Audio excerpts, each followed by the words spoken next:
Now, if you notice, I've created all the 5 disks, right? 1, 2, 3, 4, what? 5. So what I'm going to do, I'm going to select them to be solid states. We'll select them to be solid states. And I'll click OK. So now I'm going to start my server. I'm going to click on the Start menu now.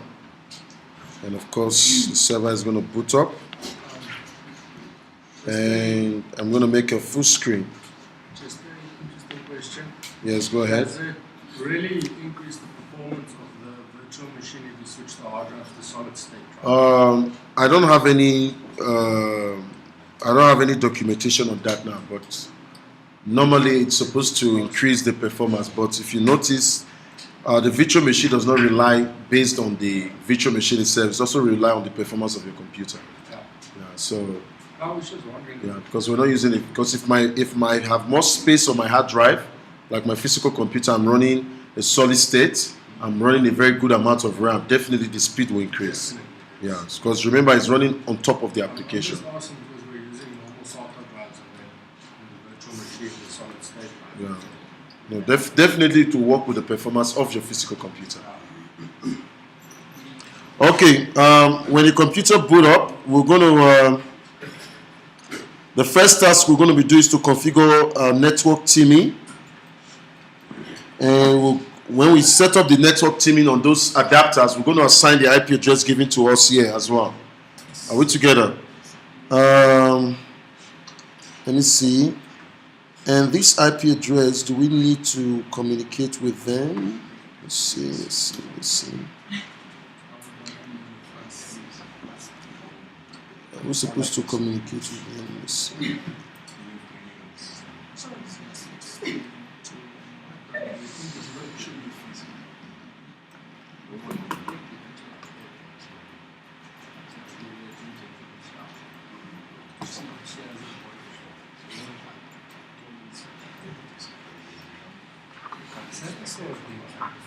Okay, can we log in? Come in here.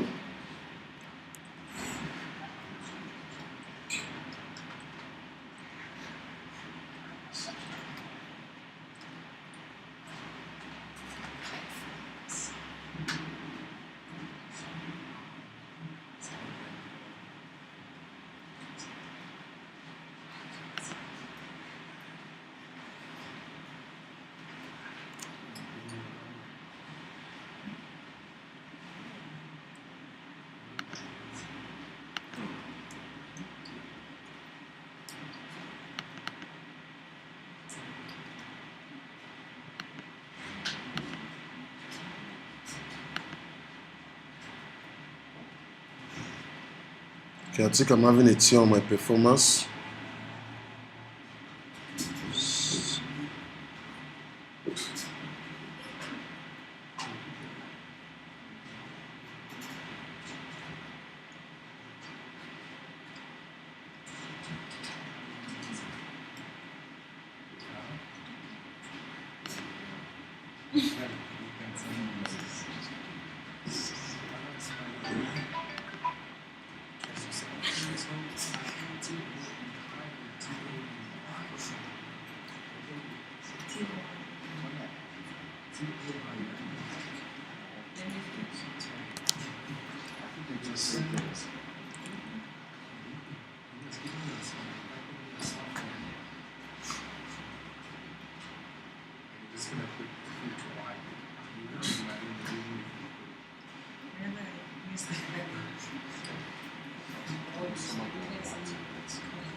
Why is your computer not on?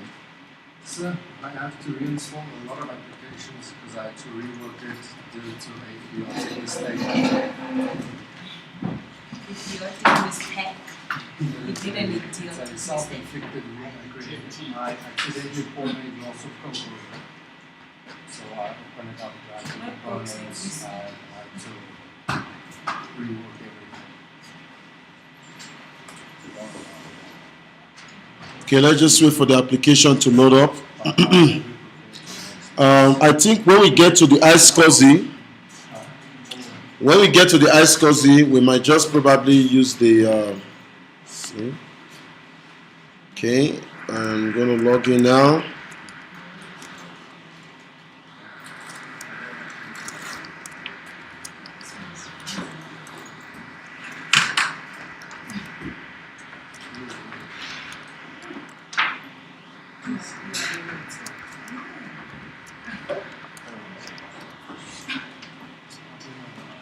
Okay, that is the server system.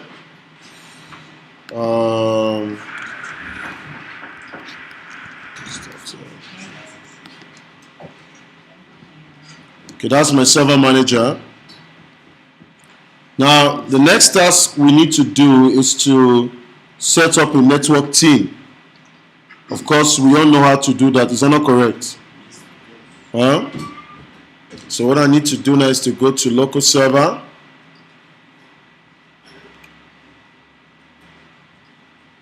And of course, you see that network team is what? Is what? Is disabled. So we're going to click on it to enable it. Okay. So the next task we're going to do now is to create a team. We don't have any team yet, 0, right? So we're going to come here and say new team. Our first team will be iSCSI, the small letter I, then SCSI, and we're going to take Ethernet local area connection and local area connection 2. We'll call it iSCSI access team 1. We're going to click OK, and that settings is being saved, and we're going to set up another team. We're going to call it iSCSI team as access team 2. So it's I, then iSCSI SCSI access team 2. And we're asked to select local area connection 3 and what? 4. And if that is done, then we can close. Okay. If you come back again, come to your local server.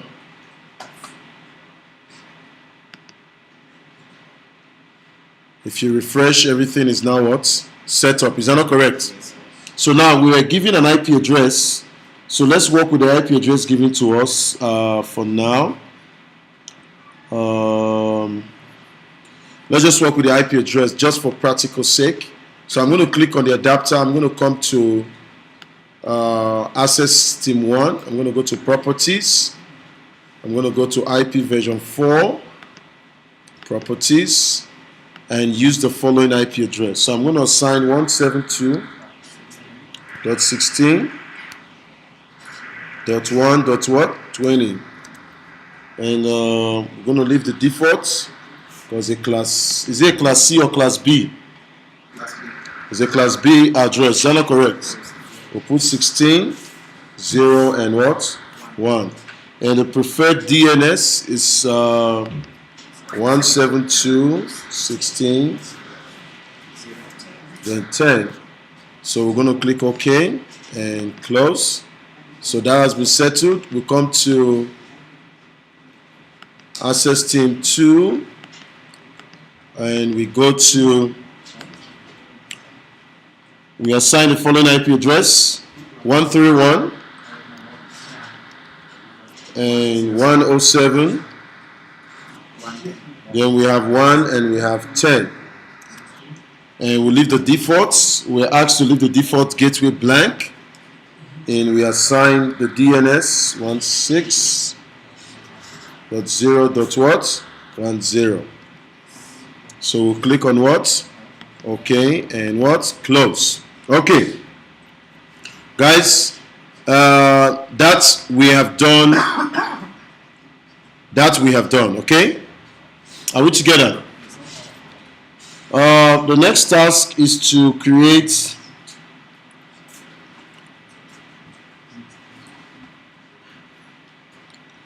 The next task is to configure an iSCSI initiator and MPIO. So let's just try to do it, even though we don't have the server that will probably connect to it. So what we're going to do now, we're going to go to the dashboard and we're going to say add rows and what? Features. Sorry, let me have the phone. Thank you. We're going to say add rows and features. So we're going to click next. Next. And we're going to select the IP address. Let's come back. Let's refresh the server just to be sure that everything is in order. Okay. So let's go back again to the dashboard. Add next. So everything is back to normal, huh? You are always refresh, especially if you notice that a change has not taken place. So we're selecting the first server system, and we're adding a feature, right? So we click on next, and we look for MPIO. That's it, multipath. We select it, and we click on next. And of course, best practice, if you're installing a remote server, if the features require you to restart the server, you want to check that button. So you click on install. Okay, let's wait for that to finish up. So we'll try to see, we'll do this, then we'll try to do the network load balancing, before we'll try to do that before we'll see if we can go for a break. Then we'll come back, we'll see what else we can talk about before you guys leave today.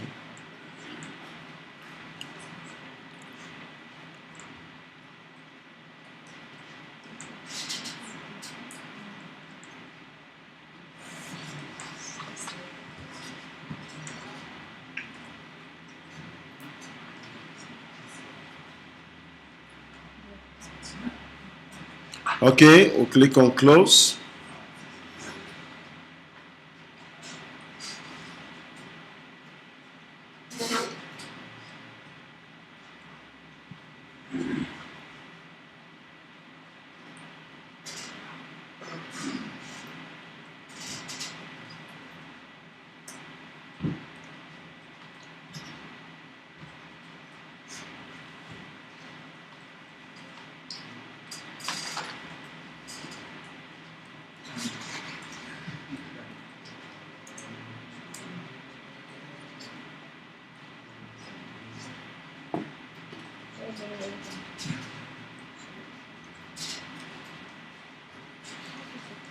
Are we there?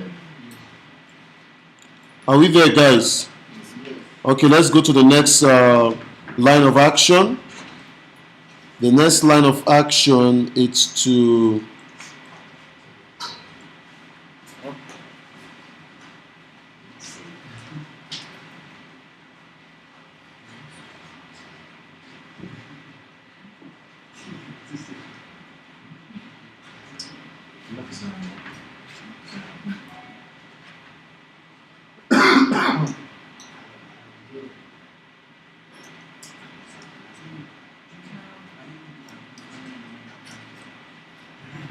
okay, the next line of action is to configure the iSCSI initiator. So I'll just refresh the server now just to make sure the changes has taken place. So I'm going to go to tools now. Then we'll go to iSCSI. Did you see iSCSI initiator? Click on it. It says the iSCSI is not running the service required to be started. Also, we'll click here, so we want to start the service.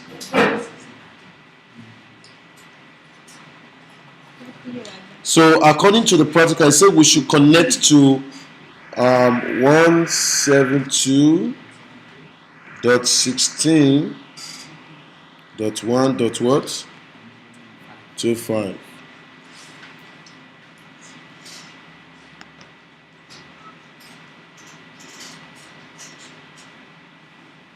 Let's see if it connects.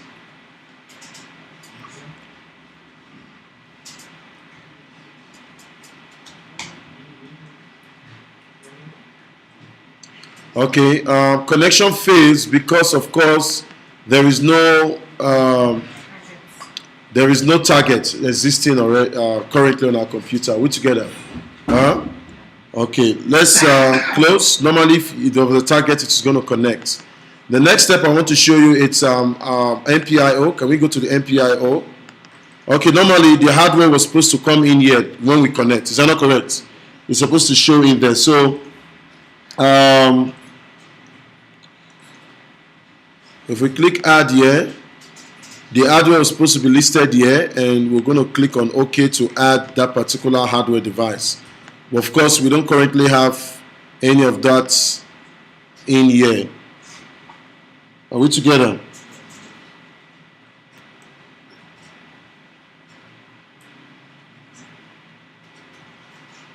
Okay, that's all I wanted to show you guys.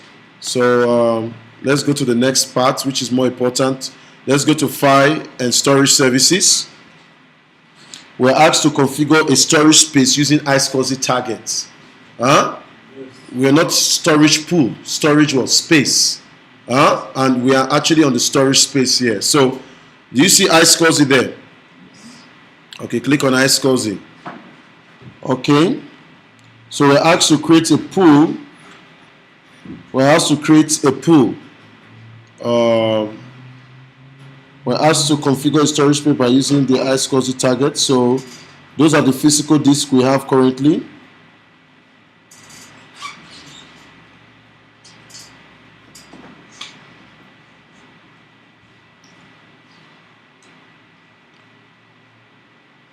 Okay, let's scroll down. That's the virtual disk.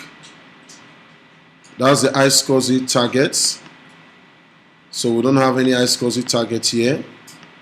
And this is where you, if you want to create an iSCSI virtual disk. So let's go to storage pool. Did we have a pool before? Huh? Oh, okay. It's fine. Let's create a new pool then. Next. Our pool name will be pool.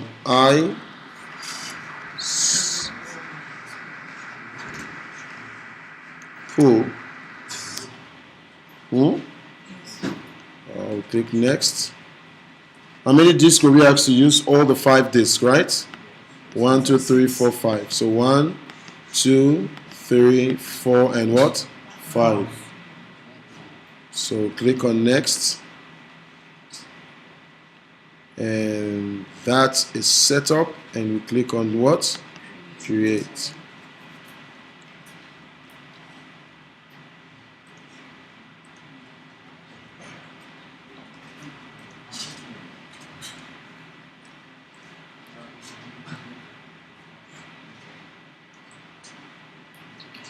Have you done that? Okay, click close. Then come in here and refresh. So ensure that that pool does exist. Okay, can we go to iSCSI? Okay, create a virtual disk.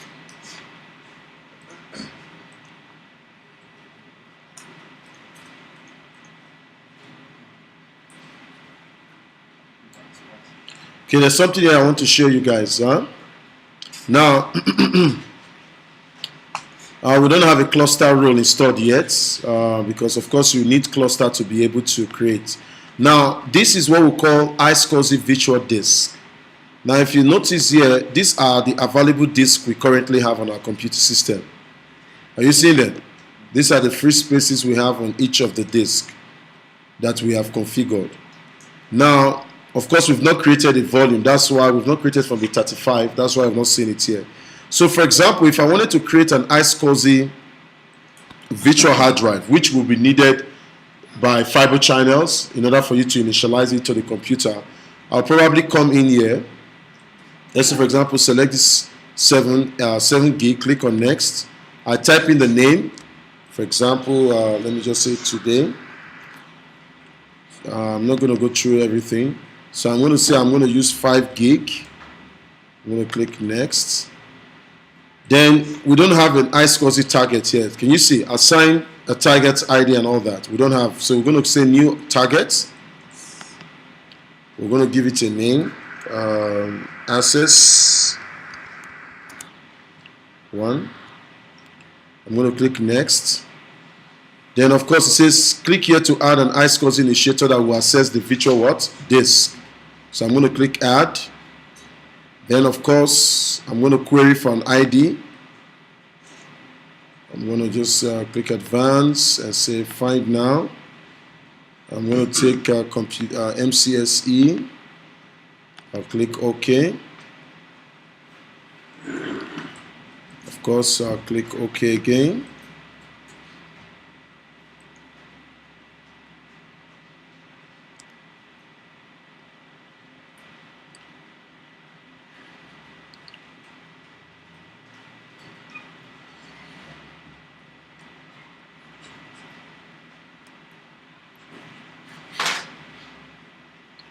Just want to go through this. Now, normally, if we were successful with the iSCSI disk, we can now be able to use it to set up failover clustering.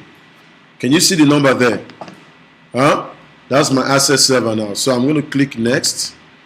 Then, of course, if I want to put username and password, I will come and say enable CHAP. And, of course, I don't want to use authentication. So I'm going to click next. Then I'm going to confirm. So currently, we will now actually have an iSCSI virtual hard drive set up. Remember, normally in previous editions, you will need a fiber channel to be able to set up this by connecting it or a fiber channel server, which allows you to be able to connect to the computer system using iSCSI to initialize the disk. So now server 1, which is my server now, will now be acting as the access server to the hard drive, 5 gig. Do you understand me? It will be acting as to the 5 gig storage now, which I'll be using for my authentication.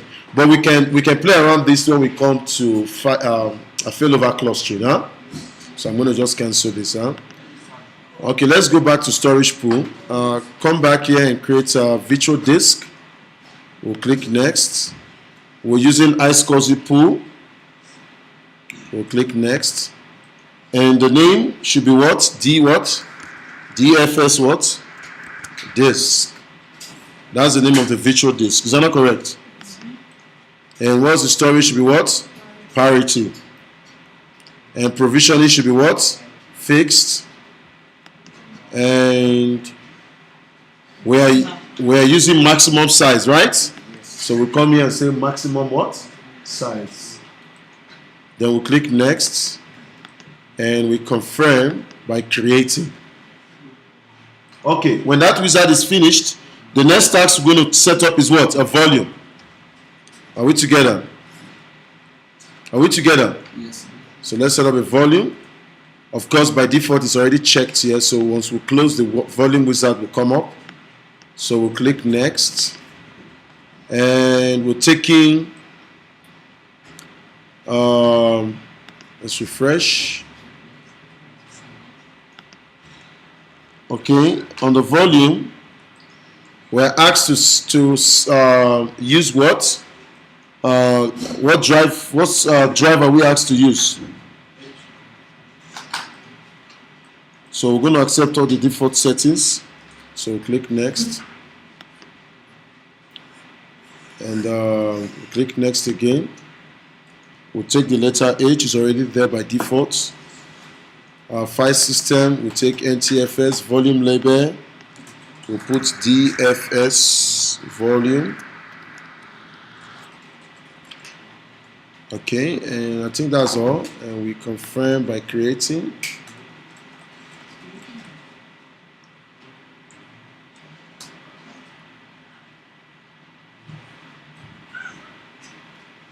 So it's formatting the volume.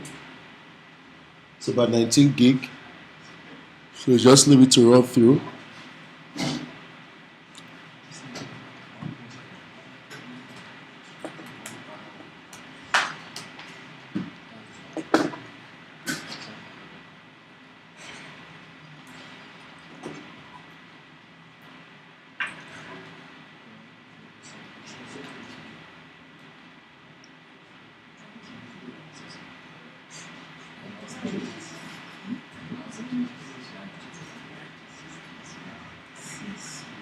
Have we done that? Hmm? Have we done that? Okay, let's validate the high availability by deployment against the loss of a single disk. Okay, we're going to click close now, guys. And I'm going to refresh. And everything is in place. Now the next step we need to do is to copy. So let's go to the PowerShell. Okay, the PowerShell, let's type copy, drive C, and let's use we're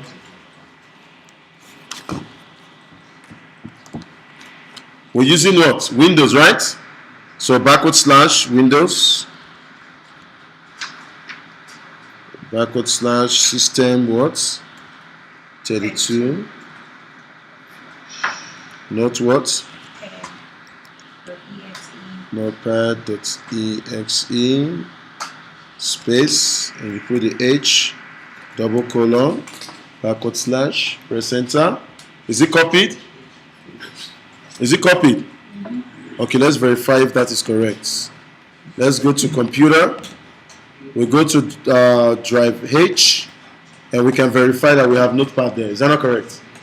Thank you very much, guys. Okay. Now,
okay, now you will notice that this physical disk, we added them physically, right? But according to the lab manual, these physical disks were actually on the network. Are we together? They're actually connected by iSCSI, this disk itself. Are you getting me? Huh? They're actually from iSCSI connection from another server system. So if one of the disks fails or the server fails, which if you notice the lab there, it says disconnect, meaning disconnect the computer from the other network.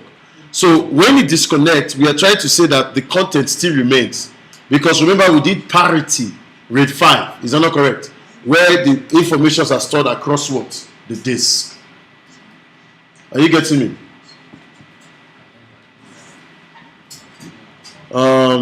What else again do we need to do now?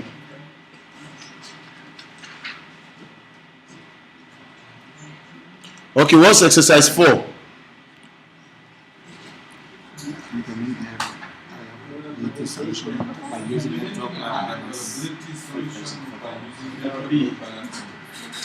Okay,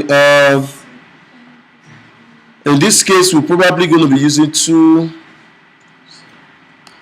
We're probably going to use two servers for this.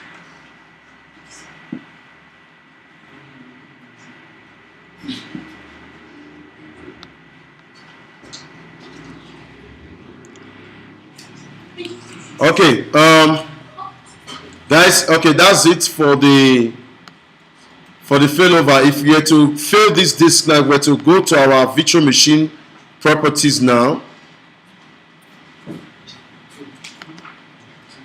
If we were to go to our settings on the virtual machine itself and go to storage and probably try to take one of these disks offline, you will notice that the content notepad will still be there.